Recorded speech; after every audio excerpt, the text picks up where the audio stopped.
And happy Easter. My hair is a little crazy because I haven't gotten ready yet today. I have about 1 trillion things to bake for Easter. I love Easter goodies. They make me so happy. One of the first YouTube videos I did actually was a bake with me for Easter while we were in quarantine. I'm making some of the same goodies today. Everything that I bake for Easter seems to have a bit of a tradition to it. My grandmother used to make Jello eggs. She used to make, it's all around my grandmother. My mom's mom, I spent a lot of time with her. She's a really good cook. And she always had these like really interesting bakes and recipes. So most of the like traditional recipes I have are like the things that are nostalgic to me are from her. So like she used to make Jello eggs every year. So I have my water boiling for my Jello eggs. I'm starting to make hard-boiled eggs because I'm going to dye eggs today. My grandma also used to make this bunny cake that had coconut on top, so it looked like it's fur. So I'm gonna try and make some little cupcakes today. I'll share all of the recipes in the description. None of it is off my head. I googled all of it. So I'm making a cassava flour cupcake because I like to eat gluten-free, and I know one of the girls that I'm meeting up with is gluten-free. So we'll see how that goes. It looks like a great recipe. So I'm getting ready for like a marathon bake session. A marathon bake session because I am meeting up with some new girlfriends in Orlando. I'm really excited. We're having a little Easter brunch. And so since I wanted to make some baked goods, and I love Easter baked goods, oh, you can hear my water starting to boil. I volunteered to bring sweets. So I have about 1 trillion things to make in like an hour and a half, which is gonna be totally fine. But we gotta get started. So here we go.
So this is the sweetest thing. My mother-in-law gave this to me. My grandfather-in-law, Robbie's grandfather, passed away this last fall, and he got really into making his own vanilla. So this is his vanilla that he made that I've been using in everything that I bake, which is really special.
just got home. I was rushing to get everything finished. I am a person that waits to the last minute. I'm trying to change that because it just makes me very anxious and makes things very hectic. I finished almost everything. My Jell-O eggs were not it. I don't know how my grandma always made them perfect. I literally, like, every time I try, I fail at making Jell-O, which is okay because I feel like, I don't know, that people really love Jell-O. Anyways, I'm gonna show you my cute little outfit. I have on this jumpsuit that I got from Shop Red Dress, I think 3 years ago now, because it was for our honeymoon. And then a sweater, it is perfect pastel sweater that's from my grandma. These earrings I got at Gabe's, they've been my favorite this spring. Oh yeah, and my little hair clip from Amazon. I get so many compliments every time I wear this, and everyone, you just need to buy them. They were like $6 at Amazon for a pack of like 7. I'll link it in the description so you can get them because they're really cute and they're functional, so you know, everyone needs them. Anyways, I'm really exhausted. I had so much fun. I'm really glad to have some new friends in Orlando. We've been here since October and I've been like slowly kind of tiptoeing my way into meeting new people. It's hard, you know, obviously post-pandemic, and then also being an adult, making new friends in a new area. It's not super easy. That's why I'm really grateful for social media like YouTube and Instagram and TikTok, because there's such a space to meet like-minded people. And so I'm grateful for one of my friends that I made through Instagram who introduced me to the girls that I met today. We had brunch and it was really, really fun, just like chatting, getting to know people, laughing, being social. I love being social.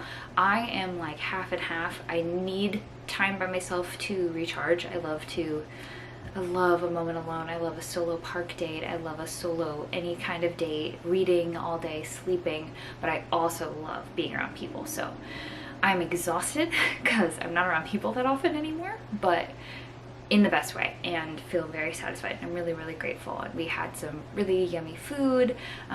Their space was so cute. I think my desserts went off pretty well.